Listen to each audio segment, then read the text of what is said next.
World Championship may have already been decided last time out at the Emilia-Romagna Grand Prix. Fabio Quartararo versus Francesco Bagnaia, though, is still the story on everybody's lips here, especially after qualifying. Hello everyone, welcome to race day as well for the 2021 Algarve Grand Prix. 6 months later, we're back here at Portimao once again. 6 months' time, we'll be here again, making it 4 races in 18 months. Not bad at all for this great racetrack. They call it the roller coaster. The combined practice times as well saw Bagnaia top by thousandths of a second to Fabio Quartararo. Marquez not racing this weekend due to a concussion. More on that later. But let's take a look at what happened in qualifying as we look to the highlights. And on the other side, Megan Birch joins me in the commentary box for the Algarve Grand Prix.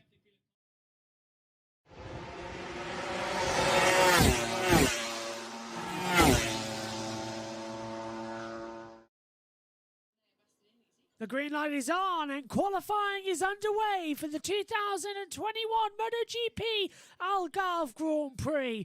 Andrea Dovizioso, Johan Zarco, Stefan Bradl, along with Daniel Petrucci, Maverick Vinales, Enea Bastianini, Heikki Lukanoa, Tadiki Nakagami, Brad Binder, Aleix Espargaro, Valentino Rossi and Miguel Oliveira all having to take part in this session. They are heading out onto the track now as well for 15 minutes of qualifying action as well. The top 2 at the end of this session make their way through to the next segment of qualifying.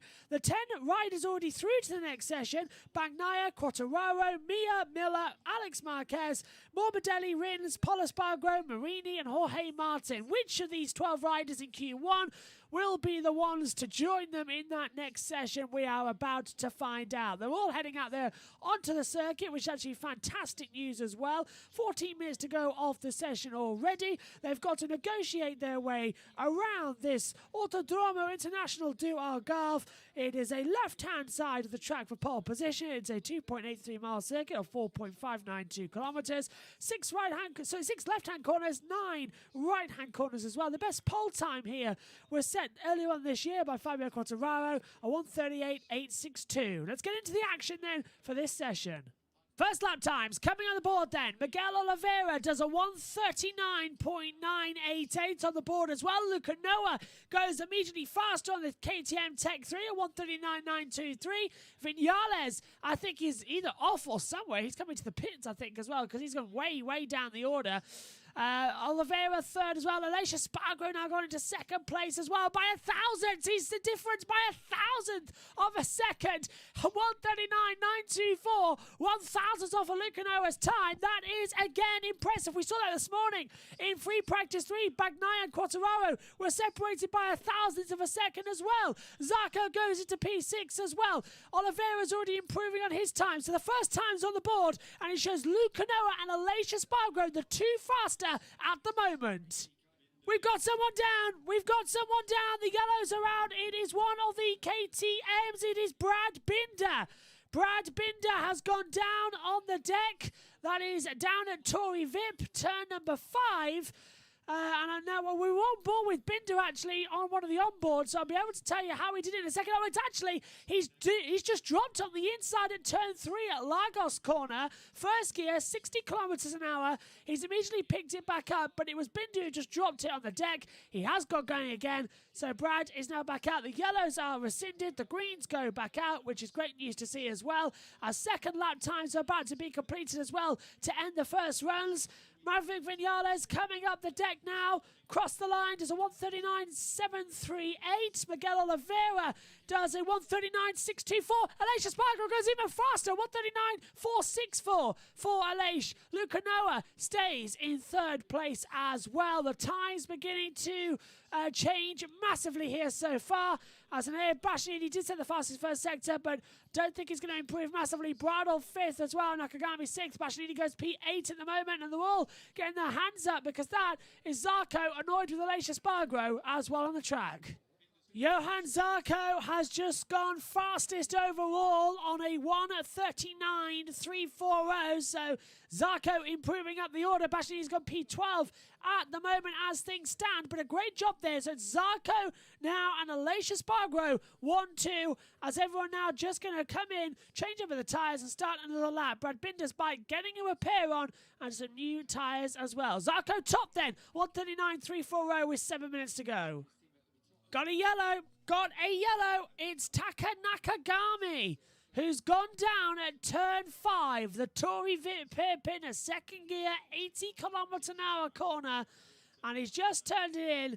And the front, I presume, has buckled. We are on board with him on one of the onboards as well. So I am looking to see. It looks like he just drops the front as well. Yellow sector 2. That's where we are on the circuit. And here we go. Look, he's running back now as well. The Marshall camera on board as well. And if that is stuck, this is going to compromise everybody else's lap time. And I think it's out of it. The engine shuts off as well. They're trying to get it back on the track. They're going to give him a bump start, I believe, as Bastianini drops down to P7. He's had his lap time cancelled. Vinales goes P5. Now on the deck, Bastianini does go P7. 1:40.085. Luca Noah is fastest of all in that third sector through the Craig Jones Portimao segment of the track, and he's gone fastest overall. 1:39.170. He's a tenth and a half quicker than Johan Zarco's time at the moment. Yellow flag still out with 2:25 to go. They've got to get that bike clear. They've got to have some, and they have got it clear now. And that is back to green. But for Tatsuki Nakagami, it is session over. He will start this race 16th on the grid, and that is, I think, one of the lowest starting positions he's had here in MotoGP. And Air Bastianini is 2/10 fastest of all so far in the first sector. In the second sector, we're about to see more over the jump down towards Craig Jones now. At fourth gear, 204 km/h. Bastianini's 2/10 up. Now, 2 podiums in his MotoGP career, both of them at the Misano World Circuit. Both of them achieved this year. One at the San Marino Grand Prix, one at the Emilia-Romagna Grand Prix. Same track, different date. And now he's going to try and get into qualifying 2. Once again, the bike's snapping at him as he comes down into the Sargas. Turn 14, hairpin, second gear, 90 km/h. Back on the accelerator, drop 7 stories from the Galb corner as well. Turn 15, fourth gear, 160 km/h on the accelerator as well. Bastianini, Luca Noah, Luca Noah's not improving. Bastianini is improving as he comes across the line. He goes P2 with a 1:39.283. He's lost a tenth of that last sector over Bastianini, over Luca Noah. Zarco P3 at the moment. He's closing in, but he's down in that fourth sector. Someone touched the green at turn 1. Luca Noah doesn't improve. 5/10 off his own best lap time. Aleix Espargaro coming through as well. But Zarco, I think, is the next to cross the line. Yes, he is. Zarco goes P2 with a 1:39.199. So Zarco goes back 3 for Pramac at the moment as well. Nakagami, I think, is going to drop right down the order as he's getting the times coming through now as well. Headphones having a little bit of an issue connection there. Hopefully we're still broadcasting to you okay. Here's it comes across the line then. Aleix Espargaro goes into P4 as well on the circuit. Oliveira goes to P7 as the times beginning to improve and close down. Oliveira still on his last flying lap. Vinales stays 8th. So with 10 seconds to go, times are really closing. Zarco's fastest in that first sector, just under a tenth faster, but the times could still improve. The times could still change. There's an awful lot to play for and an awful lot more left on the accelerator and left on the chopping room floor. Here they come then. And that's good to see. Nakagami's okay in the back of the pit lane. Checker flag is out. Full time is up. The session is over. Now, who's going to set the fastest times? Got Zarco in the first set, looking good. Sector 2, 14 thousandths of a second off the pace. Looks like he could cement himself in second position for this qualifying hour as well. Q2 coming up in about 10 minutes' time. They eat into this time as well as we keep going. Medium front, soft rear for everybody bar Dovizioso, who's got soft front, soft rear. Here we go then to the line. Checkered flag is an outer. Who is going to get through into qualifying number 2? Zarco crosses the line. He's already P2. He's 27 thousandths off at the moment. Goes fastest. Fastest of all. That last sector. 139. 130. Rossi goes P6. Great time from Valentino Rossi. That's 16th on the grid. Petrucci goes 5th. That's 15th. Bastianini goes 3rd. That is 13th. Binder 9th. That's 19th. Dovizioso 11th. That's 21st. Then we get Oliveira 7th, that's 17th. Aleix Espargaro 4th, that's it, time's over. Vinales is not improving either. So let's just take a look actually, because Vinales is in that first sector time. He's crossed the checker flag line now. It's Johan Zarco and Aiki Lukanoa, the 2 riders going through into the second part of qualifying.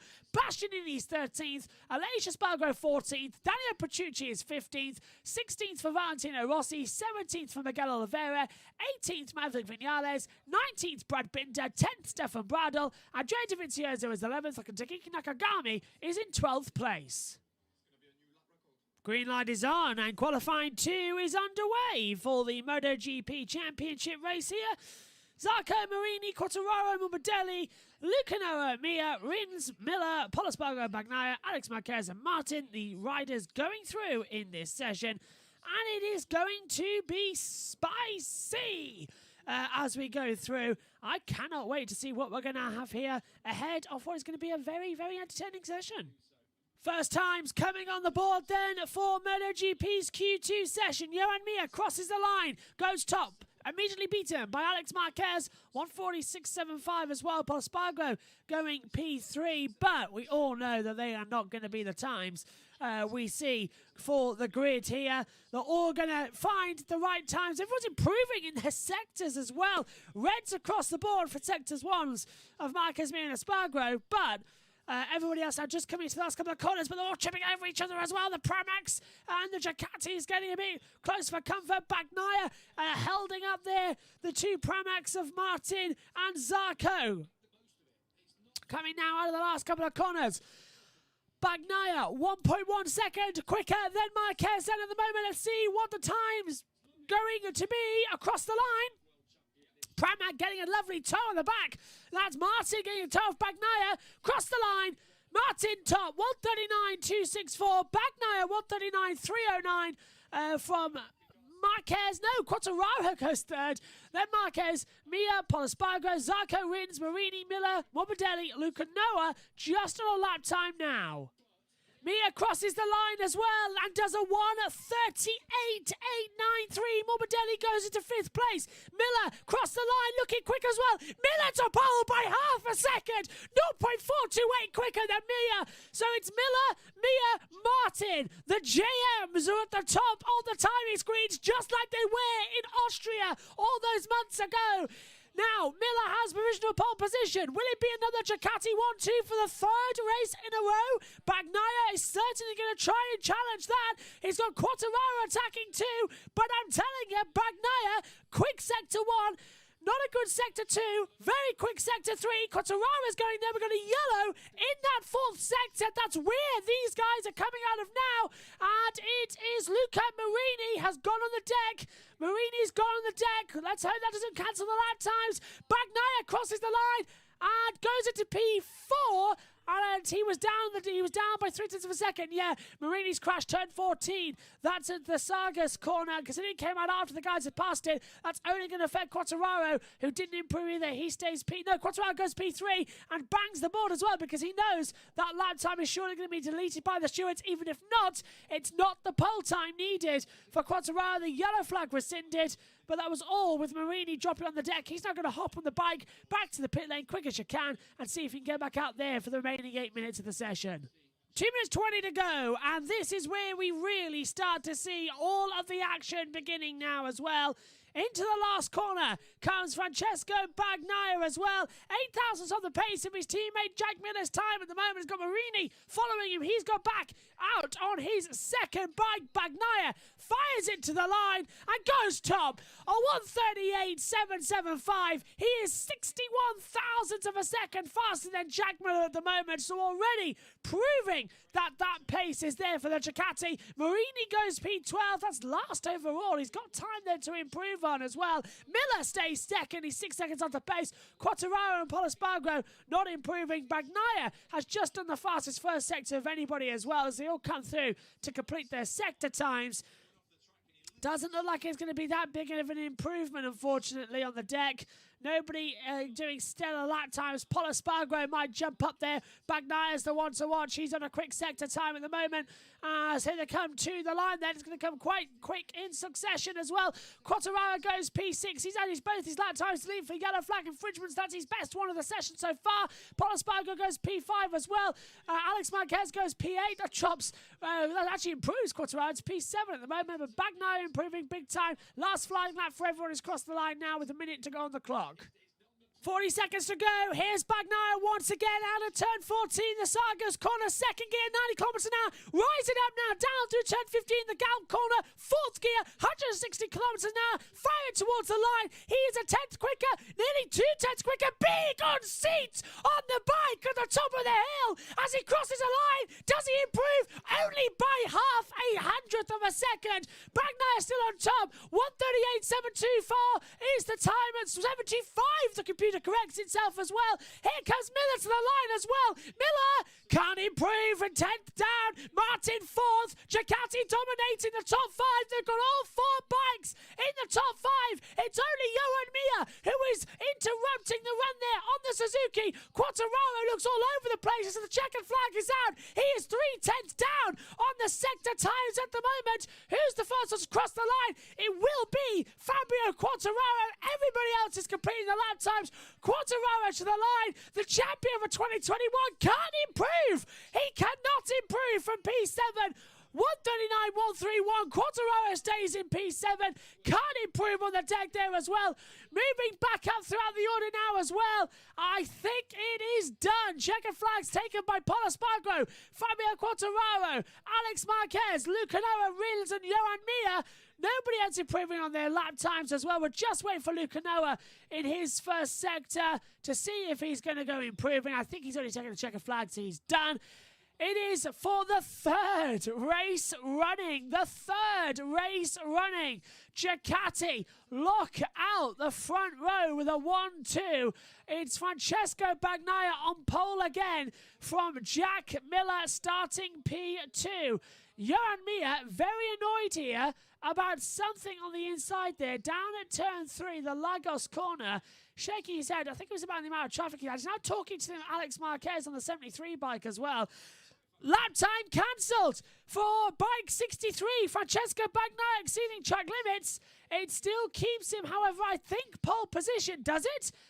Now he improved by just a little bit. Lap time cancelled for the 43 as well and the 89. So that is Jorge Martin's lap time deleted. The 43 is deleted as well of Jack Miller. Okay, so that now puts Bagnaia and Miller still on pole position. They had enough on their second lap time around.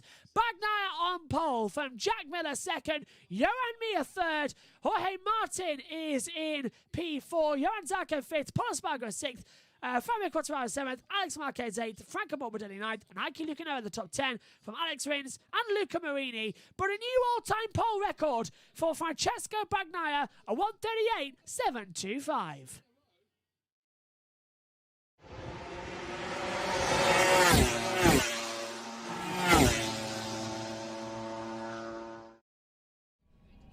Hello everybody, welcome back up to the commentary box then. MotoGP is around about 12 minutes away from starting.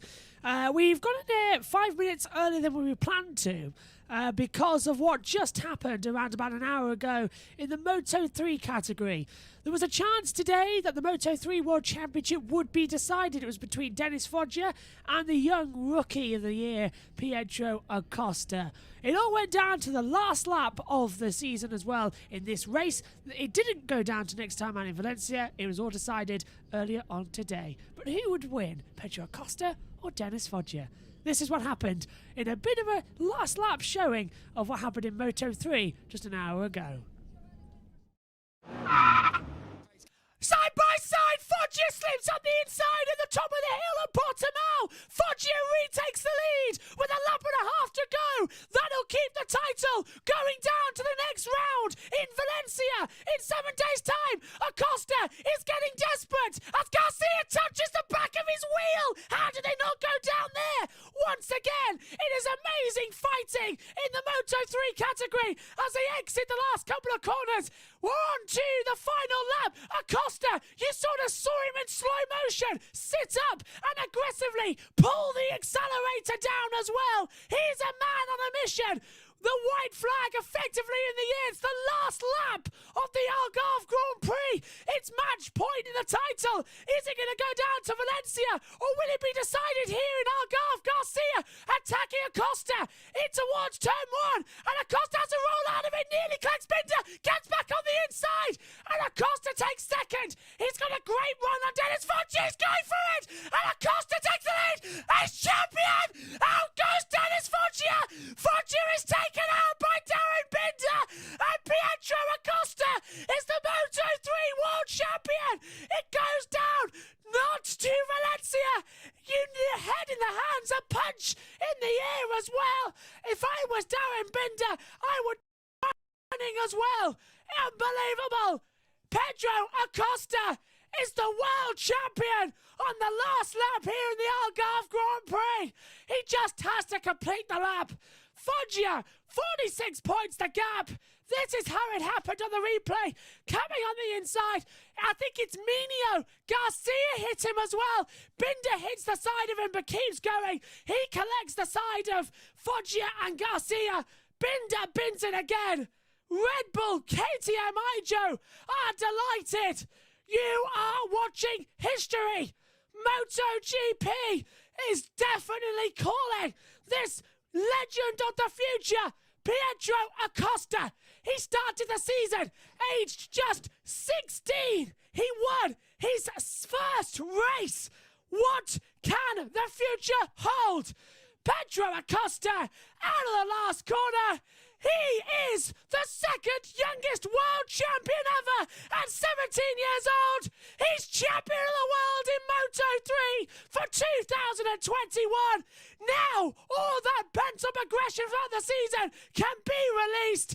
The celebrations begin. It's Pietro Acosta, champion of the world in Moto3, and it ends in a very dramatic way. Wow! Acosta, definitely a legend of MotoGP, just in the wings. The 2021 Moto3 World Champion is Pietro Acosta in his rookie season. After winning 3 races in a row at the beginning of the year, taking such a dominant charge in the championship, it all came down to this race and the last lap of this Algarve Grand Prix. It ends with one celebrating and one in tears. But Pietro Acosta, the second youngest world champion in motorcycle history. And you're back with us live now for the MotoGP. Yeah, that was an absolutely fantastic title decider moment there as well. We've recorded a bit more of that we're going to show next time out as well in Valencia as a sort of wrap up for the championships of Moto3 and Moto2, as well as the champion moment for MotoGP as well. But honestly, such a fantastic last lap as well of the Algarve Grand Prix. We're back at Portugal. Once again, 6 months later, we return to the circuit. Megan Birch walking into the side of the commentary box now as well, with very wet, damp air at the moment. It's not raining outside, Megan. No, I just had to quickly get ready again an hour ago. Well, okay, welcome to Portugal. Valentino Rossi, we're looking at right now as well, starting one of his last Grand Prix, of course. Just a couple more races remain in his 2021 season, and of course his entire season, I should say, in MotoGP, because he's retiring at the end of the year. Hello to Josh Plays, who says he's just been printing out some F1 docs for later. Fantastic, he'll be in the pit lane for us. As well as GKP Tech says, hi all. Hello to you too. Megan, well, the championship was crowned last time out as well. Everybody now waiting to see what's going to happen in what is effectively 2 dead rubber races. But there's still a lot to play for because there's a lot of excitement to play for. Bagnaia and Mia could still change positions in the title. Throw in there with Johan Zarco. And today, Bagnaia starts on pole position with Jack Miller alongside him for the 3rd race in a row. Ducati have blocked out the front row of the grid. Certainly looking good for Ducati right now, got to tell you. Absolutely. Throw in as well. Jorge Martin 4th and Johan Zarco 5th. They've got all 4 Ducatis inside the top 5 on the grid.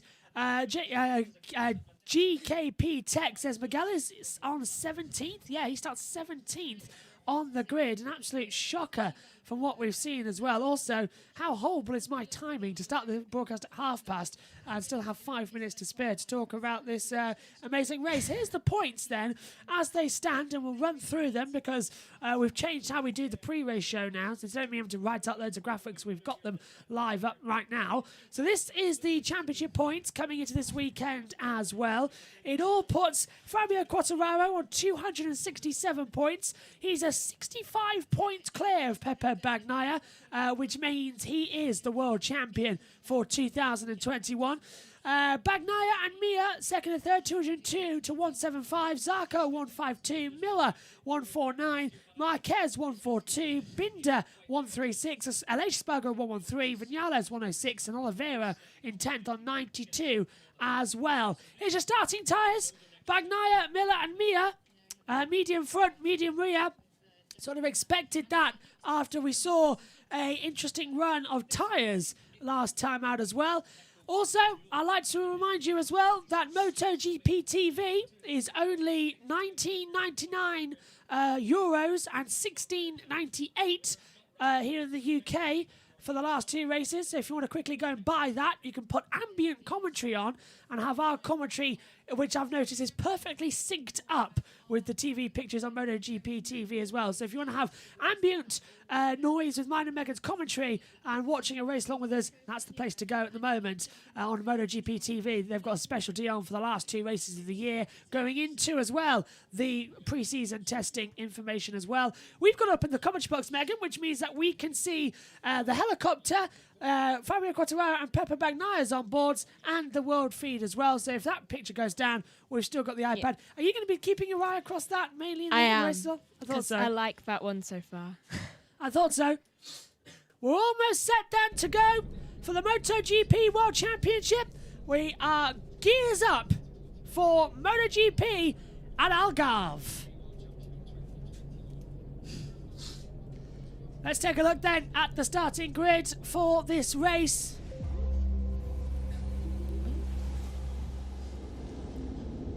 I was waiting for that. Let's take a look then at the starting grid for this race. Francesco Bagnaia is on pole position.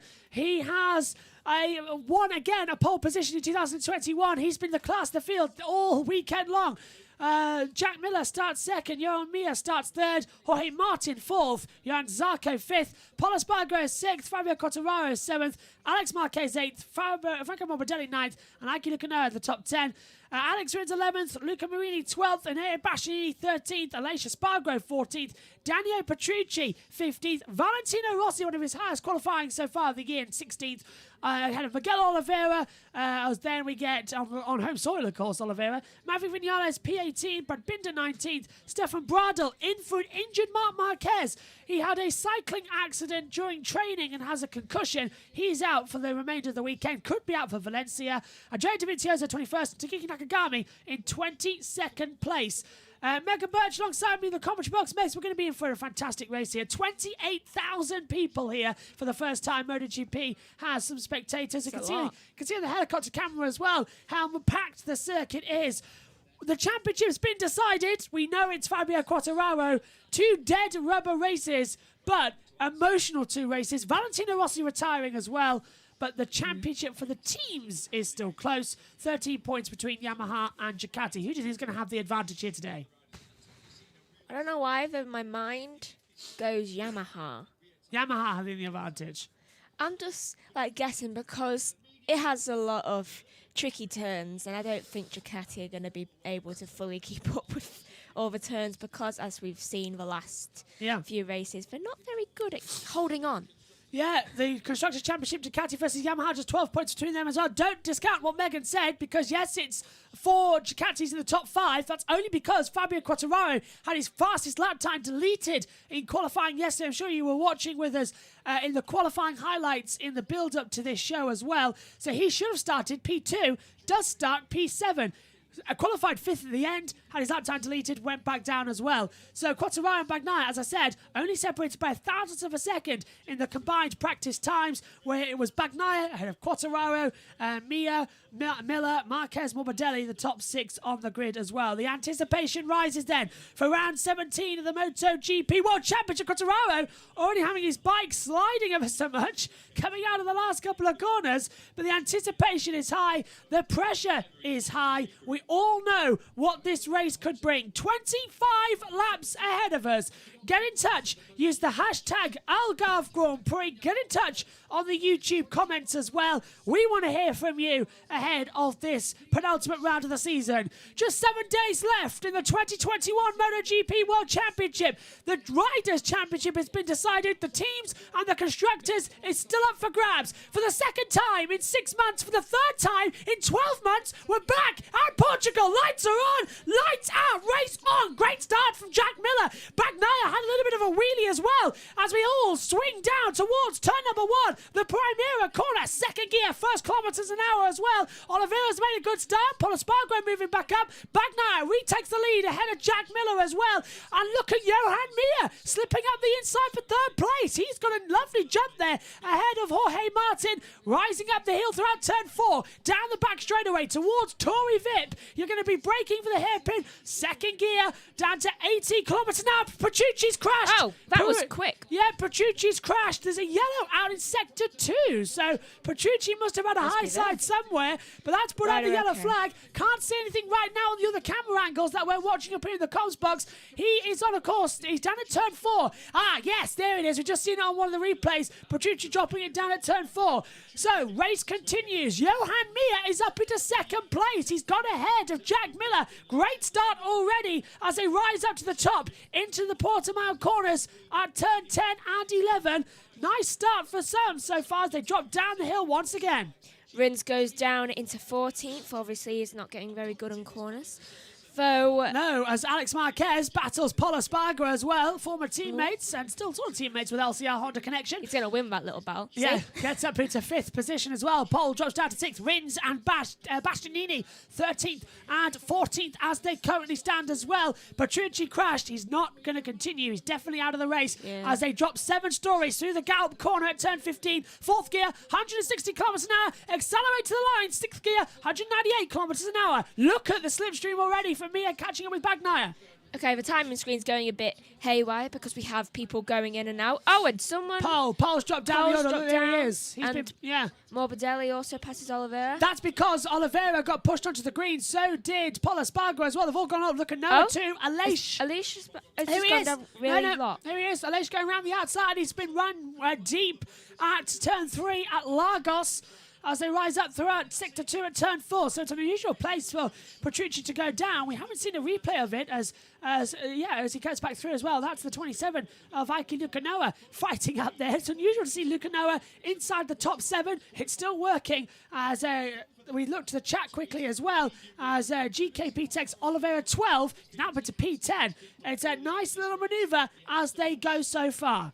Right, so further down the field, Marini passes Aleix Espargaro and Nakagami passes Brado, is that? I can't... Yes, Stefan Bradl, yeah. Brado.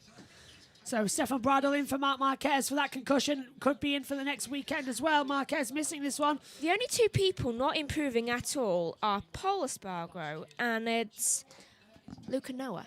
So they're having the same amount of time as Alicia Spargo passes Luca Marini. Marini drops down to 16th position then. He crashed earlier on in the race as well. In qualifying number 2, I want to say, with 8 minutes to go, managed to get back into the pit lane as well. Hello to Synthel. Synthel, Beth's been asking where you are, so I hope Beth is awake by now so she can have a comment with you. But hello, I'm doing very well. How are you doing? As we've got drama already coming through, Mia trying to get on the slipstream in towards turn number 1, trying to pass Pepper Bagnaia. Hasn't worked out. Mia's still struggling behind the mighty that Ducati down the back. We're doing very well, Synthel. I hope you're doing well too. Right, so Mir is got a fastest lap of 1:39.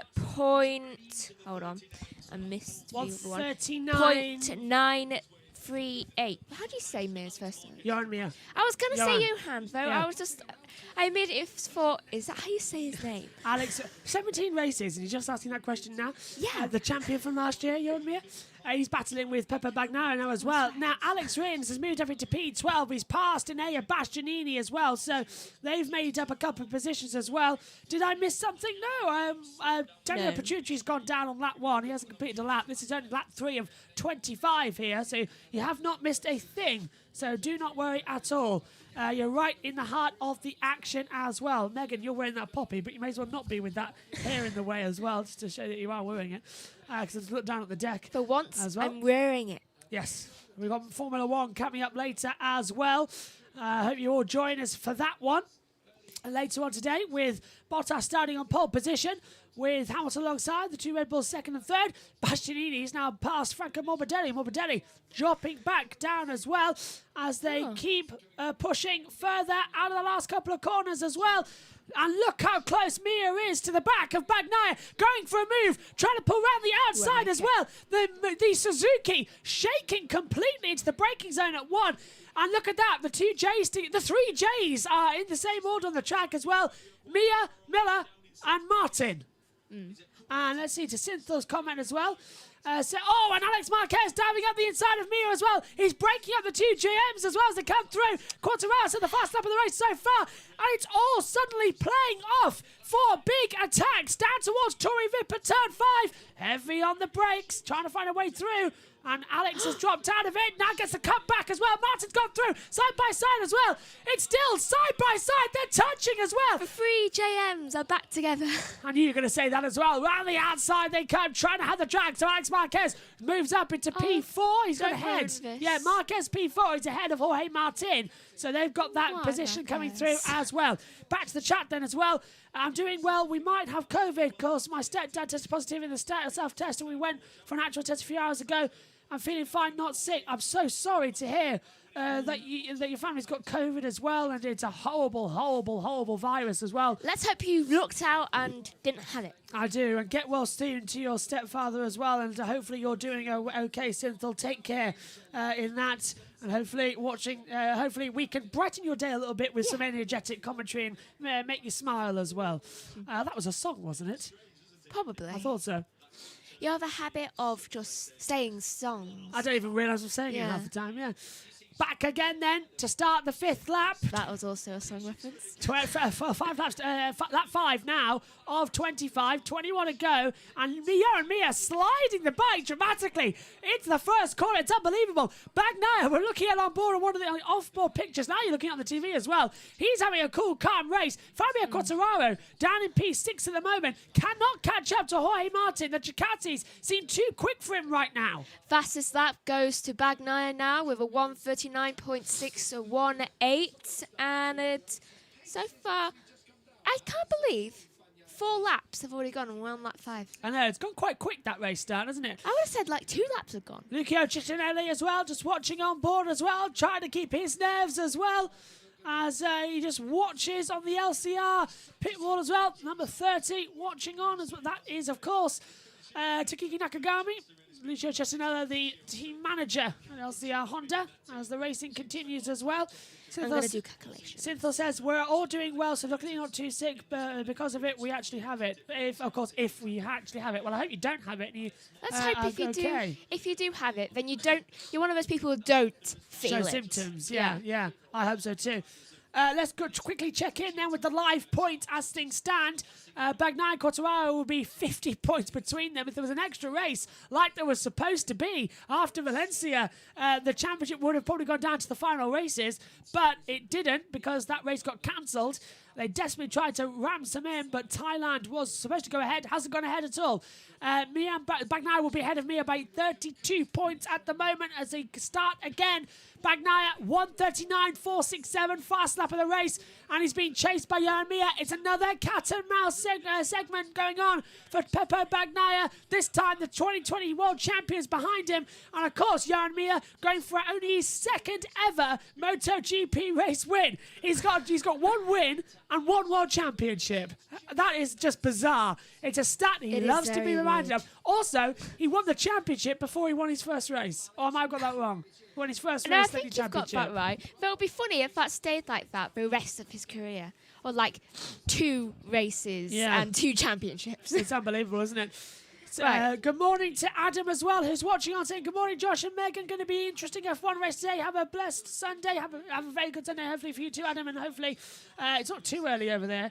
We're 10 past 1 in the UK, so hopefully you're all energised, ready to go. Bagnaia is being told on the dashboard 3/10 the gap between him and Johan Mir as well. I have calculated so far this will be a 41 minutes and 40-second race. I thought so, yeah. Since saying that COVID cases are up rapidly in the Netherlands, that is worse as worse. I'm hoping they're not too bad in Barcelona. Trying to look at the possibility of doing testing for F1. Yeah, you know, I've said that, but I'm hopeful because F1 aren't broadcasting the first test if I go there.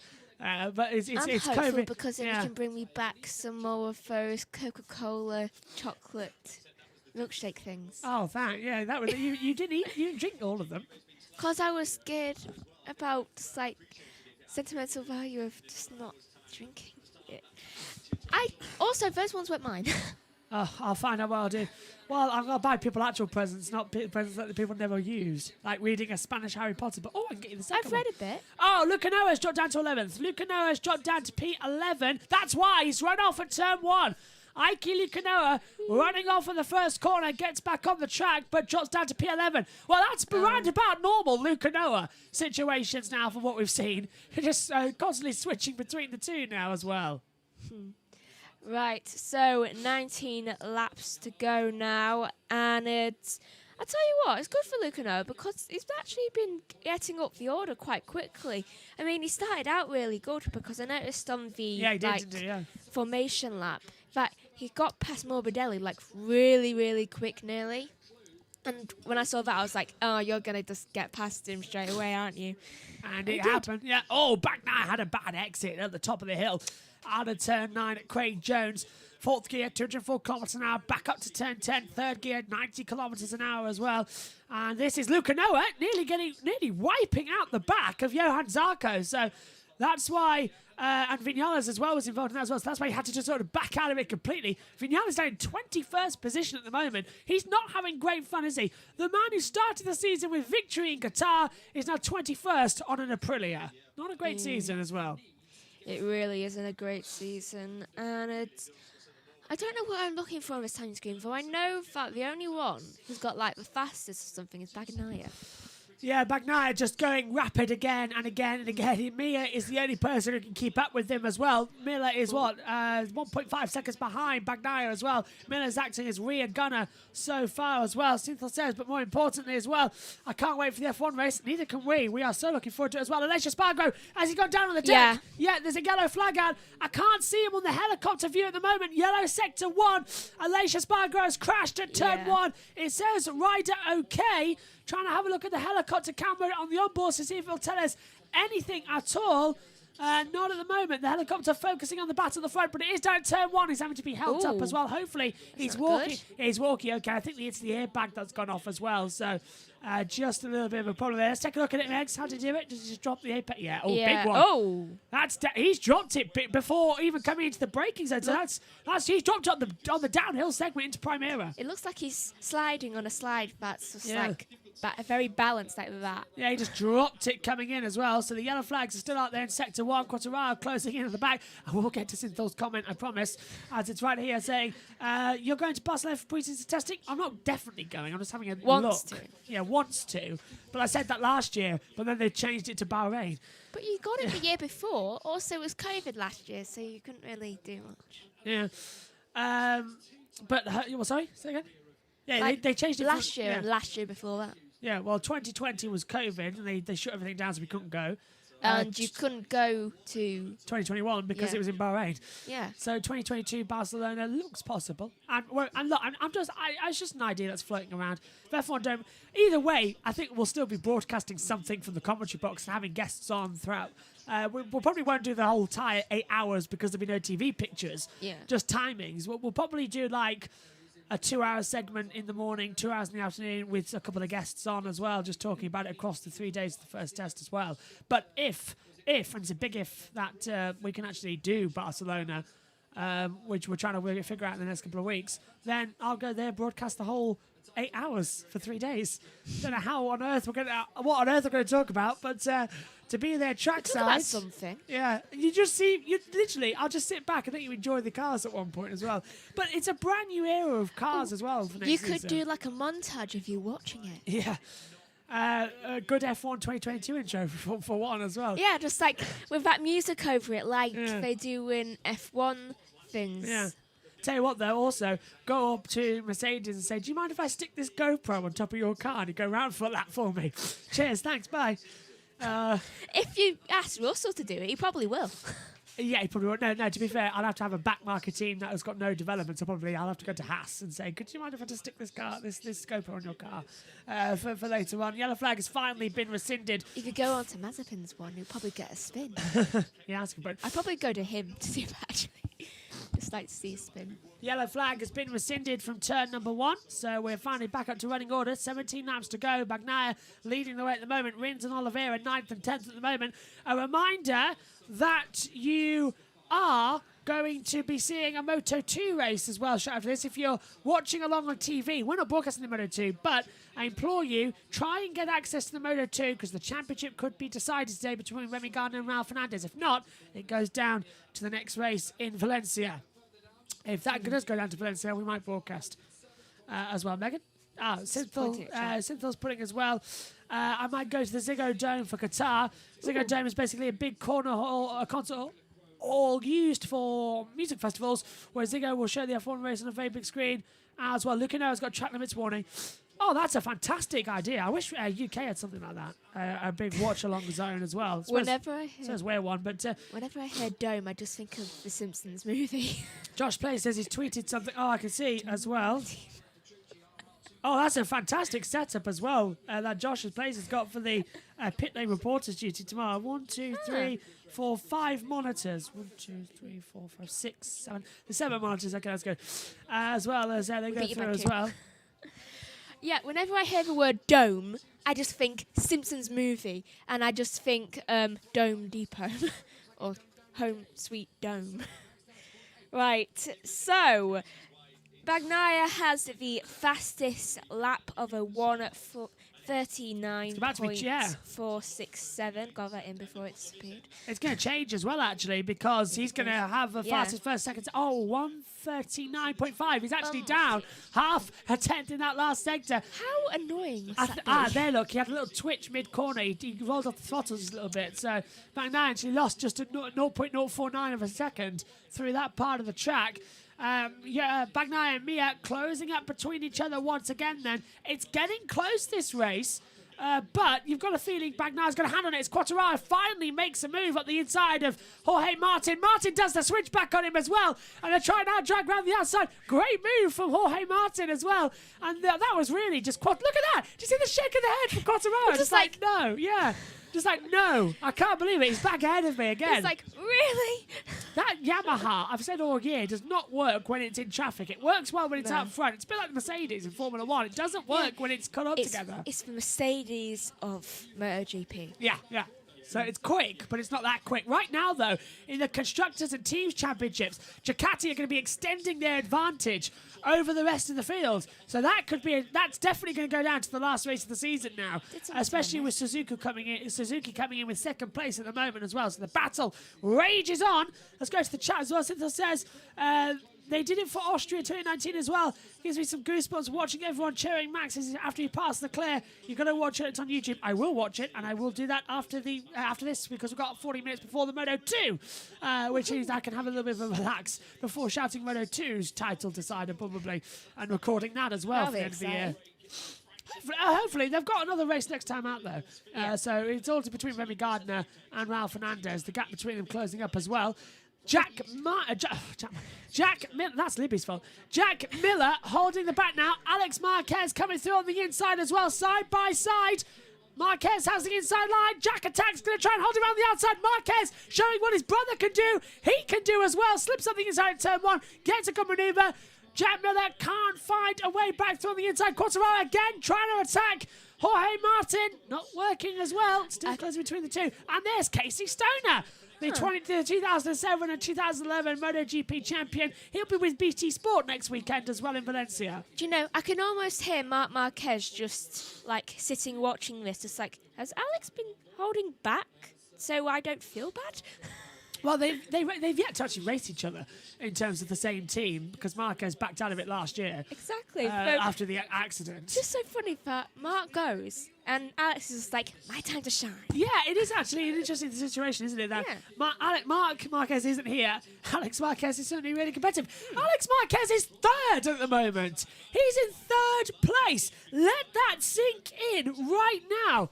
I cannot believe it. The 73, he's only ever had 2 podiums as well. His best finish was second place last season as well on that Repsol Honda when he was on now. If he can steal this win, if Bagnaia and Mir come together, I think he's going to be asking his brother to stay away more often. Yeah, it's just like, okay, I know it's your career, but can you please just, be sick a bit more? As they come through again at the moment as well. And it's 14 laps to go. We see, this is Fabio Quartararo. Now, what's he done through turn 12 into the top of turn 13? First gear. He nearly high-sided into turn 13. That's a first gear, 48 km/h corner. And he nearly had a high-side moment. Come on, Yamaha. I'm rooting for you. Just unseated him. It's like when a horse unseats its jockey. It's exactly what's happened with that Yamaha right now as well. I don't get what's Yamaha's problem right now. Also, we were told earlier on that Davide Brivio, who was last year's Suzuki team principal, this year's he's at Alpine Formula One team as their overall manager. It looks very, very likely that for 2022, in fact, Sylvain Guintoli said on the BT stream that it's 90% done deal that Davide Brivio will be returning to MotoGP next year. Jackie Ickx, 2-time Formula One runner-up, 6-time 24-hour Le Mans winner as well, and Dakar race winner, is in the MotoGP pit box at Ducati. Nice to see Jackie Ickx up and about, actually. Yeah. Don't get to see him more often than not as well. But nice to see Jackie Ickx down there as well, looking as elegant as he did back in the 1970s as well. Jackie Stewart also loved racing against Jackie Ickx. The two Jackies battling each other. That was fantastic as well. Jochen Rindt as well, throwing in the mix there as well, Jackie Ickx. If I remember correctly, they were in a battle in 1970, weren't they? In fact, Jackie Ickx could have been world champion after Jochen Rindt died. Do you know, I was wearing my headphones yesterday, and I was walking to my door because I forgot I was wearing my headphones, and because I was going downstairs to get a drink, and I got pulled back. You got whiplash when you were wearing headphones? Yeah, and now my neck is kind of like sore, and so is my shoulder. Would you prefer to use a lip mic? No. I thought not. I would love to use a lip mic, But yeah. I'm going to sit down. Oh, right, okay. 12 to go then, lap 14 and 25. Bagnaia has just set the fastest first sector time of anyone yet again at 20.671. So Bagnaia is continuing to push out these lap times again and again and again, finding the pace that they need. 1.9 seconds. He's got the advantage now too to Johan Mir. So Bagnaia is attacking like mad. We're watching Bagnaia now at turn 5. Quartararo is just there as well. So I wonder if that TV picture is a little bit... Oh, no, yeah, that TV picture must be a little bit delayed that we're watching with Bagnaia and Quartararo. They're at the same point in the track, which they're not, because there's a 5-second gap between them. But the helicopter camera is synced up perfectly to what we're watching now in the TV pictures as well, as they're sweeping through the hill. The gap between Johan Mir and Alex Marquez, 1.4 seconds now. So, sorry, 1.3 seconds. It's changing all together. Do you know what I just realised? Alex Marquez, you know his, thing? Yes. It has a 3 at the end, like his brother's. Oh, his racing number, yeah. 93, 73. Why couldn't he gone 83? Because then he would have... 83 was taken when he came into the championship. Yeah. Shame. At least not. Gone now, though, the 83. But so he's just stuck with 73, which was his racing number in Moto 2 and Moto 3 as well. Marc Marquez coming through the categories. Of course, you saw earlier on when we showed you a replay of the last lap of the Moto 3 Championship where Pietro Acosta became the second youngest world champion in motorcycle history by a day. If this took part yesterday, he would have been the youngest ever by 4 hours and 15 minutes. Is he feeling bitter about that? He doesn't really care. He's a world champion. He's partying right now in the Moto 3 garages right now. Youngest? Luke Franco. One of them. I know. Camparelli. I can't pronounce the name correctly. I'll look it up. What thanks. championship is 1993. As the junior, the 125 category in 1993. Franco Morbidelli closing up. Then he's past Luca Marino. I don't want to say. I can't remember the name. Ian Birch was watching as well, but he's not in the comms box at the moment, so he can't help us with that one. 11 to go. Closing the gap between them. Now Marini's past Morbidelli. I thought I just heard a crash over the radio, but there's no one there. It's Rossi going for an overtake on Morbidelli now as well. So Rossi going to attack the factory Yamaha on the Petronas Yamaha. He's going for it. Old dog, new tricks. Rossi's still got it. Trying to have an attack on Morbidelli. Luca now has passed Binder. Yeah, so that's 12th and 13th place. Right, so 1990. The 125cc category. If anybody else can get to it quickly as well. As they keep attacking through. Silva says, when can we commentate together? I was going to send you a message, actually. I'm trying to get people on for the practice sessions for the rest of the year. So I'll send you a message later. For F1s.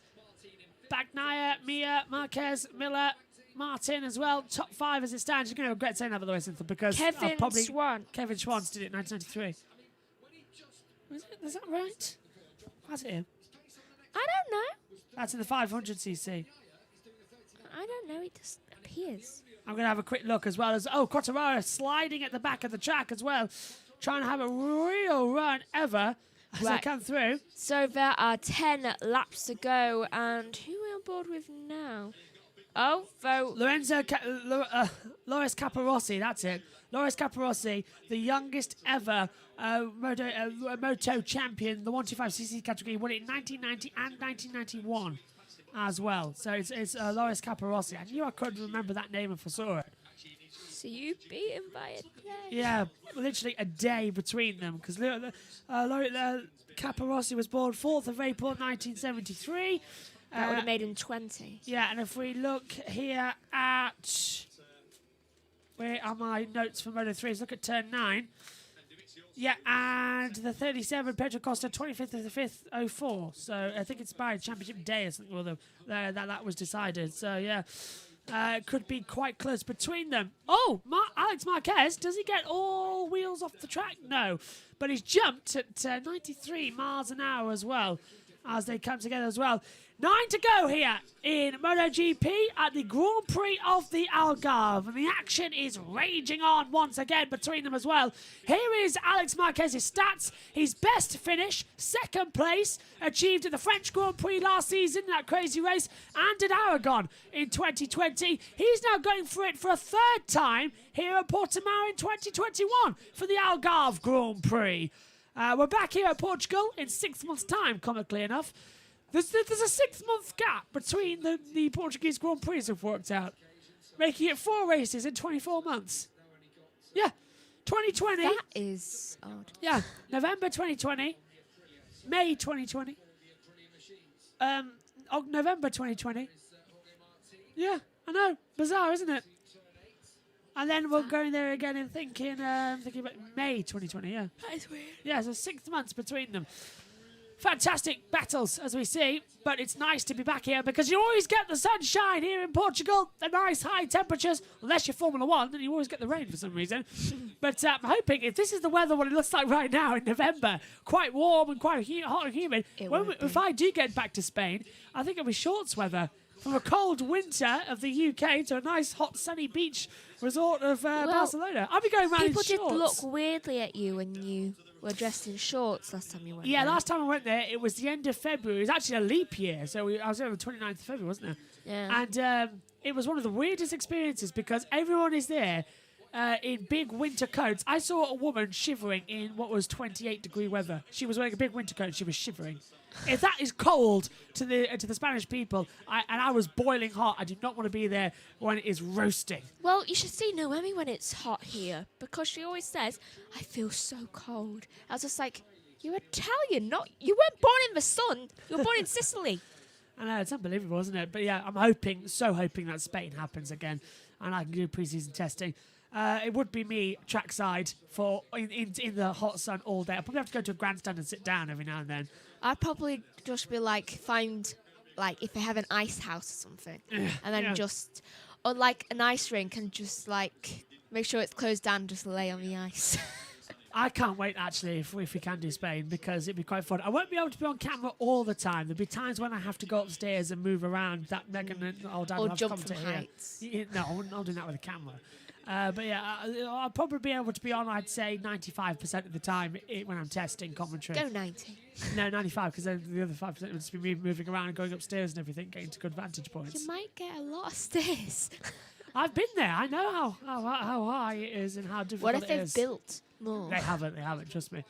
Quartararo is now under pressure from Johan Zarco. Quartararo is still P6 in this race as well. He has not had a great race altogether. Yeah. Bagnaia has been the star here at the moment. I don't think He's got 2.372 seconds ahead of Johan Mir. What did you say, sir? I don't think he cares anymore. No, Quartararo, no, he's got World Championship. He's just I don't need to do much. You still have a team championship. He's still, I think he's still slightly hungover from, as he said he was partying hard. He lost his clothes, his phone, and his wallet, but he didn't care. He was partying. Side-by-side manoeuvring towards turn number 1 as well. Nice dive bomb on the inside there as the Suzuki's batting. That's Alex Marquez having to battle with Jack Miller. Marquez still ahead of Miller as well. I've said that before. As they run together, Alex gets a big slide, but Jack Attack is still on the attacking power with the two Ducatis. Nice little manoeuvres between the two then. But yeah, Fabio Quartararo after the last race lost his phone, his wallet, his clothes. How did he lose his clothes? Oh, I can't remember. Oh, it's Fabio Quartararo. I don't know. He's the dancing devil. No idea how that happened. But yeah, he was partying, I think, for about 2 or 3 days after the Grand Prix. I think Yamaha did not take their garage down until the Wednesday. That's how long of a party it was that they had to go back to the track on the Wednesday to take the stuff down. I hope he's got all his stuff back. I think he's got it now. There's trackers on phones these days, isn't there? Yeah. The battle at the moment then for third place, Alex Marquez versus Jack Miller. This was it, just half a lap ago. Miller looking to the inside, in towards turn 1. Marquez on the brakes, getting a loose rear tyre as well. It compromised him. But on the exit, took the tighter line where Jack had to run wide.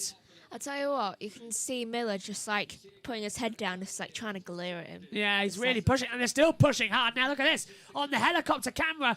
They're getting very close together. In fact, we're back with the live pictures now. Drop from the top of turn 15 to the bottom. It's a 7-story drop. Then you rise up 3 stories. A little bit of a wheelie there for Jack Miller.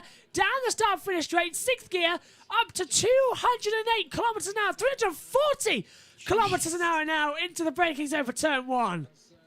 Right. That's a big one. That is a big acceleration. Right. Six to go. Yeah, 6 laps to go, and it's Marquez, red sector. I don't know what else to say because I feel so confused by how Mir is actually staying there when he's surrounded by reds. I know, Marquez has sort of had to battle with Jack Miller, so he's dropped off a bit. Bagnaia has extended that gap at the front. I think it's the gaps that are holding him. Another battle developing as well. Jorge Martin, Johan Zarco, Fabio Quartararo and Pol Espargaro now all in a battle with each other for 5, 6, 7, 8 positions. I was wondering when you're going to catch on to that. As they come through. Steps. Yeah. That would actually been appreciated, wouldn't it? Yeah. Well, they're driving me crazy. As they come through, up through the Craig Jones corner as well. You work Cowboys into that, I swear. Well, they are riding horses, these things as well. They're delicately trying to get these things away. Actually, MotoGP riders are like cowboys. I do appreciate that one as well. Just go around hitting each other off their own bikes. A different form of horsepower. Living. What about a Western? We're in Spain. We're in Portugal. I can recall that entire song you're thinking of. So, right, Quartararo, he's trying to make a move. Are we on board with Quartararo? It looks like it, yeah. So, he's trying to get around the inside. Zarco going side by side with his teammate. That's going to give the turn to Fabio Quartararo. Down towards turn number 1 as well. But I think Zarco's got ahead of Jorge Martin. Quartararo trying to come back on the inside, hasn't worked out. Espargaro is literally just creeping up on them. So he's just waiting in the wings in the background as well. Quartararo's going to get past mine, I know it. Trying to find the better position, trying to find the attack zone. Up the hill, out of turn 4, down towards turn 5, Tory Vip. That's past the VIP building. Oh, look at that. Marquez went wide. Jack Miller took a very tight inside line. Then wheel to wheel. Quartararo's gone Crash down. out. Quartararo has crashed and he's dropped it on the deck. 2. Yeah, let's take a look. How did he do it? Into turn 5, turns into the braking zone, runs it too long, and he's already fell off. He's already gone up. I think his brakes failed, Megan. Ooh, that nearly went into the marshals. That bike did not crash down. Someone put his brakes. Quartararo, take a look. He jumped off it. I swear, he jumped off it. He turns in. Oh, yeah, okay, he does drop it. The camera angle stabilised on what we were watching on board. Because, look, from on board, it looked like he jumped off it. But no, he turns in, loses the front, and drops out. World champion out of the race. And Lucanoa moves up to P10. Yeah. Still drunk. Lucanoa moves up to P10. Olivega's P11. I don't think he cares, Fabio Quartararo. But out of the race goes Fabi as well. And his engineer just got to come on his own moped there because he's just outside the paddock. So he's told the marshal to stop there. I'll hop on the other bike, thank you. Probably signed something for the marshal as well. Look, there he is, look. Coming out there in the back there on the World Feed pictures. That is Fabio Quartararo's first DNF of the season. The other flag has been rescinded. And it comes after he wins a championship. Mr. Consistent, the only rider, I think, to actually finish every race, now is the only one not to finish. So let's take a look at this, actually, on the stat maps we've got here in the comms box. I want to see... I bet he's still hungover. Yeah, who has finished every race? Yeah, Quartararo has finished every race. I think everybody has got a retirement. No. Oh, yeah. Hang on. That's not good for Yamaha, though. Yeah, it's going to be a Ducati win. So the only rider of the season to complete every single lap now hasn't, and that's Fabio Quartararo. He's 4 laps short of the total. That's annoying. He's also scored points at every single race this year as well. He's never failed to score points. His highest, obviously, number of wins this year is 25. His lowest came at just 3 points at the Spanish Grand Prix at Jerez, where he only scored 3. Oh, there he is. Even in Catalonia, when he got a penalty, he still scored 10 points. Still. You win some, you lose some, you get hungover, and you just fall off your bike. Fabio Quartararo out of it then. Why couldn't that have been just a week ago? If that had happened, we would have been going just as mad as when Bagnaia crashed. Bagnaia, though, looked disastrous. Yeah, Bagnaia looking to make up for the crash at Mazzano as well, with his 3rd career win coming his way here at Portimao. Didn't Bagnaia crash out 4 laps before the end? Yes, he did, didn't he? Yeah, he did actually last time out. Yeah, it was 4 laps to go. Bagnaia hearing this, it's like, ha, payback. And look at Alex Marquez. He's on the attack of Jack Miller down towards turn 1. The Primera corner. Hard on the brakes, still can't find a way out. No, still negotiating. Fabio's back in. Already got the leathers off. He wears nothing underneath as well. No top to Why? protect anything. I don't know. He says it's too constricting. That's because he wears tight suits and his muscles are big. So if he wears any top under it, he literally can't move his arms. It's like a Tyrannosaurus Rex. Is that why he's always like that? Yeah. It always looks like he's trying to imitate Humpty That's Dumpty. why he doesn't wear a top underneath the leathers. He literally just wears his leathers. I mean, he does wear some underwear. Yeah. But because you have to That's needed. have to wear fireproof underwear. But yeah, he doesn't, and everybody else wears something underneath. Quartararo, the only one not to. That's why he got in trouble, because when his protector came off at the Spanish Grand Prix and he took it off and rode around without it, there was nothing underneath. It was just his bare chest. Although that has been screenshotted, is now several people's desktops. Probably that one has just been 2 as well. This is the battle then for 3rd place. Alex Marquez battling with Jack Miller. These two have had a ding-dong all season long. And once again now it's closing in with a chance of a podium. Marquez going for his 3rd podium in MotoGP and on an LCR Honda, a bike that shouldn't be this competitive. But Marquez, throughout the weekend, he has been the fastest Honda. And no, I'm not on about his brother, I'm on about Alex. He has been the fastest rider on the Hondas all weekend long. Oh, yellow. Sector 4. Oh, that's both Oliveira and Luca Noah. They've both crashed out. Yeah, Luca Noah is out. They crashed into each other, I bet. Oliveira is out of his home Grand Prix. Luca Noah is out of his home Grand Prix. As Marquez tries to go through, there's a yellow flag out, so they can't overtake each other. They've crashed at the beginning of Sector 4. So that, looking at the hill, that's at turn 12. They've gone down turn 12. I bet they've crashed into each other. Yeah, well, they have. Turn 13, they've gone down. Okay, so first gear, 48 kilometers an hour. It looks like someone's rammed up the inside and just gone down. I want to see it. But that's brought out the yellow flags. We'll hopefully see a replay in a few moments' time. Nothing on the helicopter cameras, though. We're watching Valentino Rossi in one box as well. His second to last Grand Prix. And there's a hand up there for... Miller's got a problem! Miller's got a red flag! That's Red why! flag. Oh, that's not good. That's not good. That's not good news. Red flag... Oh, that's why. Who's that? That's Miguel Oliveira being taken away on a stretcher. Red flag, 2 laps to go. They won't restart it. That's it. Race over. Race over.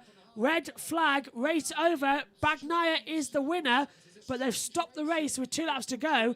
No idea why. Race red flagged. Final results as of lap 23. 75% distance completed. So that is... I don't know. But that is also Ducati. They are... So are not in great circumstances, but we'll call it as it is, because Ducati are the 2021 Constructors' Champions. They've taken that. There will be no restart. Let's take a look.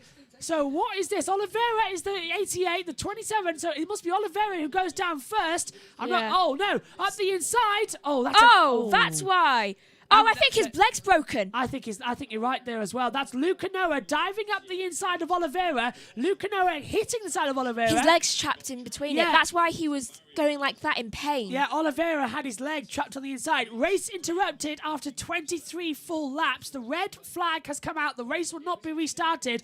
So that is a premature conclusion to the MotoGP race here at the Algarve. Ducati are the Constructors' Champions for 2021. We congratulate them, but the race ends with 2 laps to go with a very bizarre red flag. I wasn't expecting that red flag. I think he's broke his leg. It could be. Is an air fence damaged?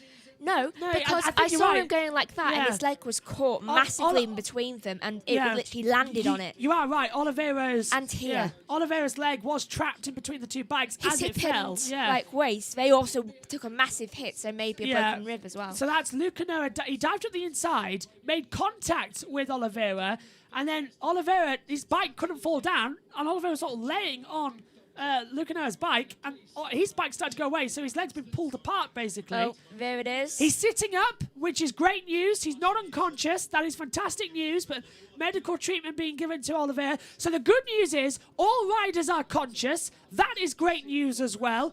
So we now hope and pray there's no leg damage for Miguel Oliveira at his home race, where he won last year.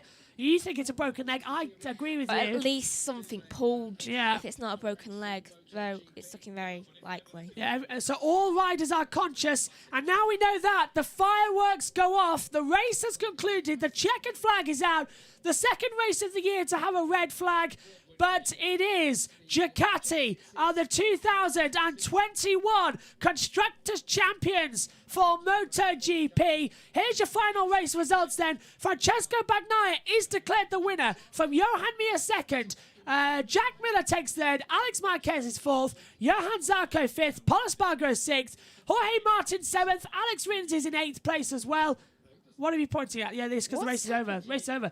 Alex Rins is 8th. Ineo Bashi 9th. Brad Binder rounds out the top 10. Nakagami 11th. Luca Marini 12th. Valentino Rossi 13th. Gets points. And Andrea Dovizioso 14th. His first points back. Stefan Bradl gets a point on that Repsol Honda. Brilliant for him. 16th for Maverick Vinales, 17th for Miguel Oliveira out of the race. From Morbidelli out of the race. Oliveira, Lucanoa, and Quartararo. Oliveira, no, that's Lucanoa, I think, standing up. I think Oliveira's still sat. There he is. Oliveira's walking away. So maybe he hasn't actually broken his leg, and they just had to red flag the race because they needed attention.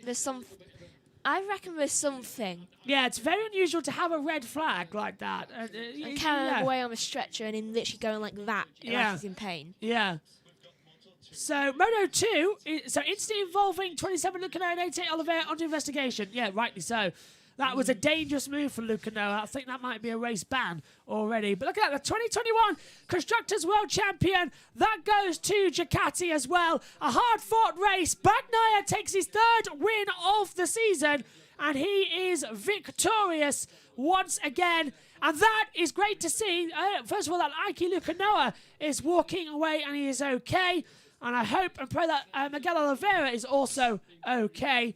After receiving medical attention at the side of the track. But red flag out, race over. It will not be restarted. That was a very late call, though. It was. Past 75% distance. I mean, only 2 to go. They wouldn't restart it. Yeah, and Ducati get a 1-2, whereas... Is it Suzuki? Yeah. They get a third place on the grid. Johan Zarco is the 2021 best independent rider. So he is our independent champion for 2021. Very well deserved, actually. He's had a great year, Johan Zarco, through it all. But red flag is out. The race ends on lap 24-25. I want to know how thingy is. Oliveira. All we got was all riders conscious, and we've seen a picture of him receiving treatment at the side of the track. We've seen Oliveira going back into the pits, so hopefully he's okay. But red flag out, race over, and Alex Marquez celebrating a 4th place in the championship as well. Not bad at all for him. Johan Mir just congratulating him as well. Mir finished this race in 2nd position. The timing screens, by the way, that you're seeing on your monitor are not correct. So they have got wrong information on them. Oh. That is Oliveira. Is he going to try and stand up? Oh, brilliant. Oh, it's a replay. One of his legs. Brilliant. This is a replay we're seeing right now. Miguel Oliveira standing up. He looks to be okay. And Aiki Lucanoa just apologising there as well. It looks like he's pulled it, but that is great news that Oliveira is standing up. And a dramatic end to the race with the red flag coming out, but great to see everyone's okay. And we can now celebrate Ducati, the Constructors' champions for the season, and Pepe Bagnaia taking victory as well. The results on the side of your screen, if you're watching along with us, they are not correct. The timing monitors have got an error on them. Yeah, so that's it. Championship's done. Valencia is now a dead rubber race. No one can improve. Let's take a look at the championship points to prove my point. Quartararo, 40 points difference. That can't be changed from 25 on the board. Bagnaia, 32 points between him and Mir. That can't be improved. Looking further down as well, Zarco and Miller could change positions. But other than that, that's it. Game over for the championship. Highest number of podiums in a season for Ducati, 21. That's, of course, with all 4 Ducati engines as well, not just the 2. But they've been, again, having some fantastic races throughout their career as well. So, wasn't expecting a red flag, I don't think, as Quartararo's already analysing things on his error, probably saying, well, this is what happened. Let's take another look, actually. Morbidelli's finally coming to the pit lane, so he was taking a long way to come into the pits again. Why has he just stayed out? No idea. That was a weird one. As that's Quartararo dipping out. The race been over for 5 minutes there. Yeah, look, you can see that it nearly hit them if they hadn't put on gravel. I took a shower. Oh, well, it's a red flag, Synthol. The race is over. It won't be restarted. Lucanoa, let's first of all hear from Jack Martin. the 4th podium of the year. I keep doing that. Over to Jack Miller. Jack, great to see you back on the podium. It looked at one stage that it was going to fade, and then you came back strong at the end. Can you tell us what happened? Yeah, cheers, mate. I tried to manage the rear tyre there towards the middle part of the race. I had a bit of a moment. I thought, okay, be calm. Into turn 5, I just sort of went a little bit deep. It's one of those corners you miss your braking marker by that much. I just went a little bit wide. All right, be calm. I saw the other boys sort of spinning quite a bit out of the last corner, so I was trying to manage it. Felt good behind Marquez. I thought, okay, I got to around 8 laps, and I thought, all right, now I need to start to try to push forwards. And as soon as I sort of got past Alex, I felt like I pulled a bit of a gap, and then in half a lap. But then it sort of I lost a lot of rear grip, just like a light switch sort of thing. I don't know if I cooked it or got a bit hot that lap. I was trying to close down Mia. And yeah, just started having some moments into 5 on the brakes, into 7 when I changed direction. So I was down on the EB, just trying to calm it down and just manage it the last 2 laps. A shame about the red flag. It's always a strange feeling when you get on the podium and it's a red flag. I don't know what the conditions are at the moment, but I just hope anyone who's involved is okay, and we'll see them back next week. Thank you, Jack. Cheers, and mate. Congratulations. Thanks, I've just guys. heard they're fine, by the way. Okay, perfect. That's great news. Thank you. Cheers, guys.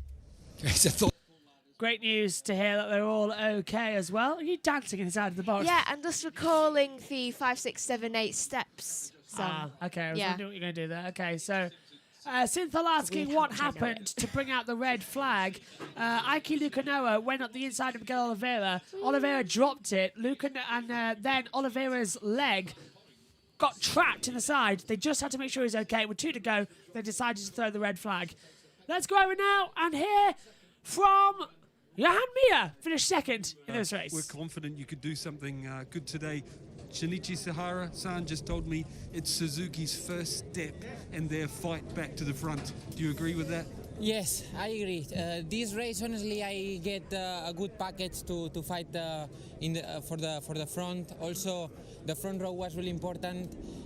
Today, I expected to be a little bit stronger, or to be able to to fight at the end of the race with Pecco, but he was just amazing. He was stronger than us. So we will keep working to try to put the things a little bit more difficult the next time. But yeah, I'm so happy. And yeah, I want to say a mention to what happened yesterday, the accident with the policeman, and also Lucho Lopez, that he was a journalist and he's in the hospital. So I hope I give all my strength to Lucio and to the family of the policeman. Thank you, Joan. Thank you.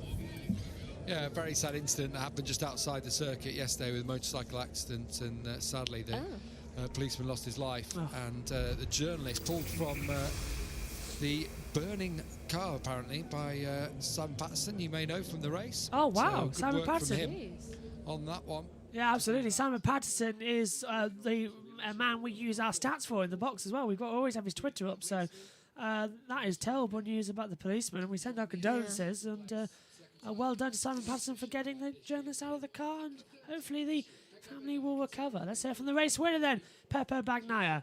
From last week a little. I've said this a few times this year, yet another amazing ride. Even Joan Mir agrees. Please tell us how it felt out there. I'm very happy.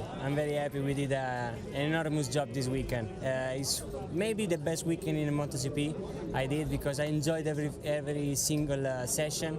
From the start, my feeling with the bike was incredible, and nothing, just I enjoyed a lot. Also now in the race, I was scary with red flag that someone was at a big crash, but fortunately anyone is convoluted, so I'm very happy about that.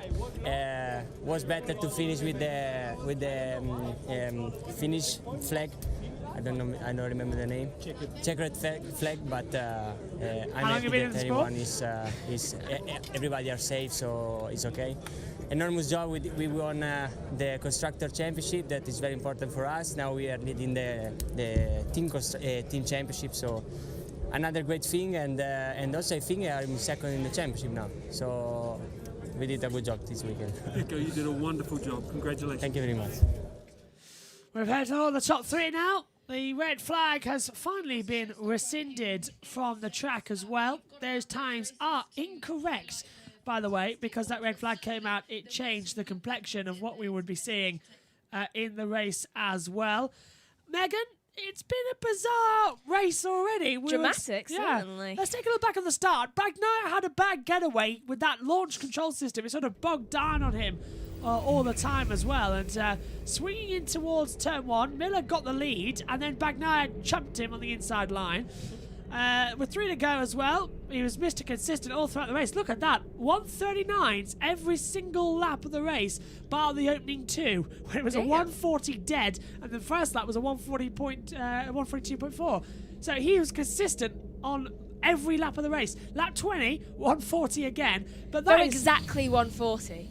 That is remarkably consistent between him as well. He is a unstoppable force now, isn't he? I'm hoping next year he's champion. I was going to say the same thing. Yeah, he's lost the championship, but he's looking feisty once again to try and take that advantage. You're hearing live sounds, by the way, at the track.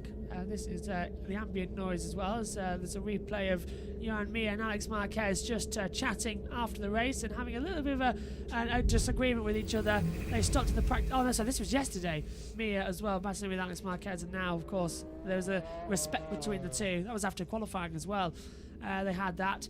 All good now then, as we've got around about half hour, I think, until the race starts for Moto 2. I'm just checking the time for you because Moto 2 was not going to be covered here on YouTube.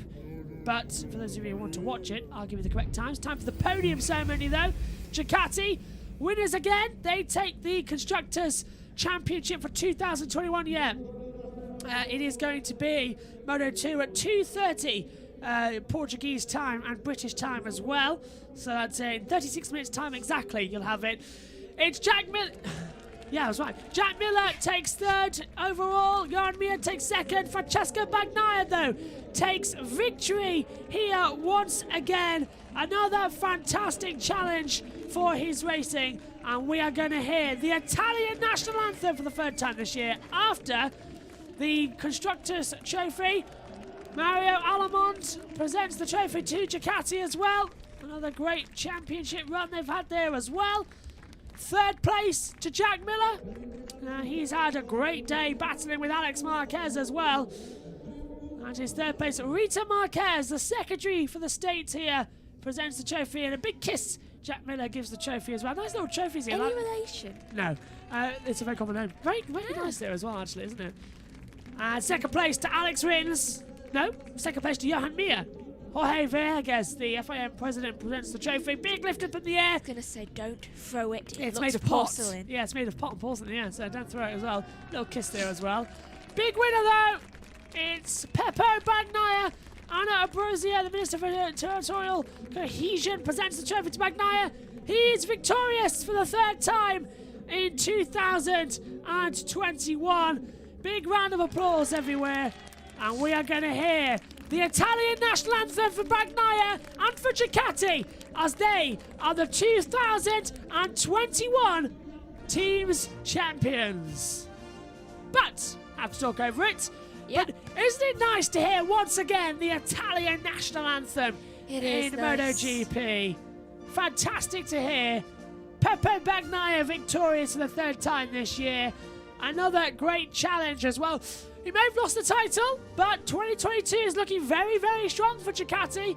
They've clinched the Constructors' Championship. That's going to soften the blow for losing the Riders' Championship. That's not all we've got here from YouTube today. We will also have access to Formula One's Mexico City Grand Prix. That is coming up in around about 4 hours' time. Champagne time, though, here. All the way round the Algarve. Peppo Bagnaia is victorious once again as the anthems round out. The celebrations begin as well. The round of applause. Everybody drinks the Prosecco as well. Just get ready for the last race of the season, which is just 7 days away. Valentino Rossi fans, you only have 7 days left of the greatest of all time being in the sport before he retires as well. But, MotoGP fans, we only have one race left, and that is in Valencia. We take a trip from the nice heat we've had here in Portimao to go to a cold, wet, windy Valencia in Spain as well. Yes, it's only literally the opposite side of the continent, but it always rains. Megan, your moment of the race today? Probably when Quartararo went down because it was very, very unexpected. I'd agree with you there. That's it. We're all done for the day. Let's just give you the final classifications here from the race. It's just hopefully it is going to pop up shortly as well. One more race remains then in 2021. That is the Valencia Grand Prix in 7 days' time. From us all here, thanks for your company. We'll see you next week in Valencia. And if you're staying around for Formula 1, we'll see you later on at 6:30. Our transmission starts. Bagnaia wins, Mia second, Miller third. The race called early, but still, it was another delight. Definitely not a dead rubber race. We'll see you later. From us all here, bye for you all.